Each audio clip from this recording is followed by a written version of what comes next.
अध्यक्ष जी, एक तरफ तो नेताजी को सम्मान, दूसरी तरफ आपकी सुरक्षा घटा ली जाती, तीसरी ओर सुप्रीम कोर्ट के रास्ते से घेरा जाता है। क्या मंशा है इनकी? देखिए, कोई मंशा नहीं है, बीजेपी हार रही है।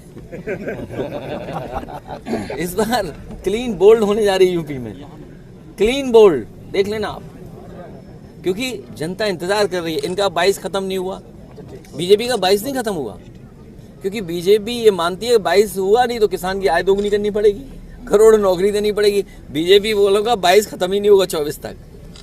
महंगाई चरम सीमा पर, बेरोजगारी चरम सीमा पर, न्याय की कोई उम्मीद नहीं कर सकता, अन्याय होगा, धार्मिक इन चीज़ों में उलझाना फंसाना। अरे आपको याद होगा, बीजेपी एक नेता ने कहा कि सीता माँ टेस्ट ट्यूब बेबी से पैदा हुई है, कुछ याद इस तरह का स्टेटमेंट दिया था, याद है कि नहीं याद है? उनके सहयोगी बताओ भगवान राम के लिए क्या कहते हैं, भगवान राम के लिए क्या कहते हैं, और उनके एक साथी न जाने क्या और कुछ कहते हैं। इसलिए मैं उन बातों में नहीं उलझना चाहता हूं।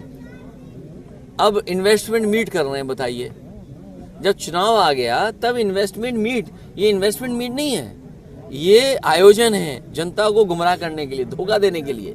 अरे भाई, तुमने 6 साल में कुछ नहीं किया, आप बताओ कि 6 साल में आपने जमीन पे क्या उतारा है?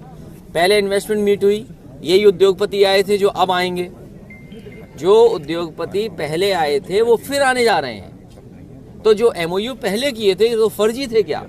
बीजेपी वाले तो केवल एक काम करते हैं, मुझे अच्छी खुशी की बात है, यहाँ तो वो कपड़े कोई नहीं पहने, अगर बीजेपी को दिख जाए कोई सूट पहने टाई लगाए उसी से एमओयू करा लेते हैं। मुझे खुशी है यहाँ पर कोई एमओयू वाला नहीं बैठा। विदेश गए एमओयू कराने, एमओयू हो गए विदेश से, फिर देश के बड़े बड़े शहरों में गए, वहाँ एमओयू हो गए। मैनपुरी में नहीं आए एमओयू कराने, कन्नौज में तो कराया है, बता रहे 6000 करोड़। मतलब कन्नौज के लोग इत्र चाहते हैं, कन्नौज के शहर में, हालांकि वो बात कन्नौज में कहूँगा तो ज़्यादा असर रखेगी। एक काऊ मिल्क प्लांट बनाया था मैंने, जिससे गाय के दूध के ही उत्पादन मिले, उसी का प्रोड्यूस मिले लोगों को। और बताओ, ये बियर फैक्ट्री लगा रहे हैं। हम गाय का दूध पिलाना चाहते हैं, ये बियर पिलाना चाहते हैं। ये हैं बीजेपी वाले लोग, इस पे सवाल नहीं पूछोगे आप। काऊ मिल्क प्लांट बंद हो गया, बियर का प्लांट लगाने हैं। बताओ, बियर पीनी है कि गाय का दूध पीना है, आप बताओ।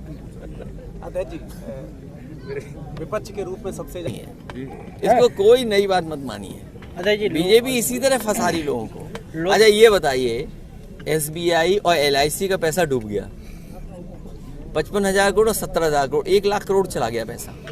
ये तो 2 जगह का है पैसा सरकारी, और सरकारी संस्थाओं का पैसा गया होगा। यूपी का मैंने उदाहरण दिया आपको कि प्रोविडेंट फंड का इन्वेस्ट कर दिया गया था एक कंपनी में, वो कंपनी डूब गई, आपने अधिकारियों को जेल भेज दिया। क्या यहाँ पर एसबीआई और एलआईसी के चेयरमैन को या अधिकारियों को जेल भेजेगी सरकार के नहीं भेजेगी? कि जो पैसा डूबा है, इससे क्या देश में महंगाई भी बढ़ सकती है? प्रदेश में महंगाई, देखिए, ये मैं इतना बड़ा अर्थशास्त्री नहीं हूँ, लेकिन मैंने पैसा डूबते हुए देख लिया, जो नंबर 2 पे था कहाँ पहुँच गया। अगर सच्चाई पूरी आ जाएगी और नीचे चला जाएगा।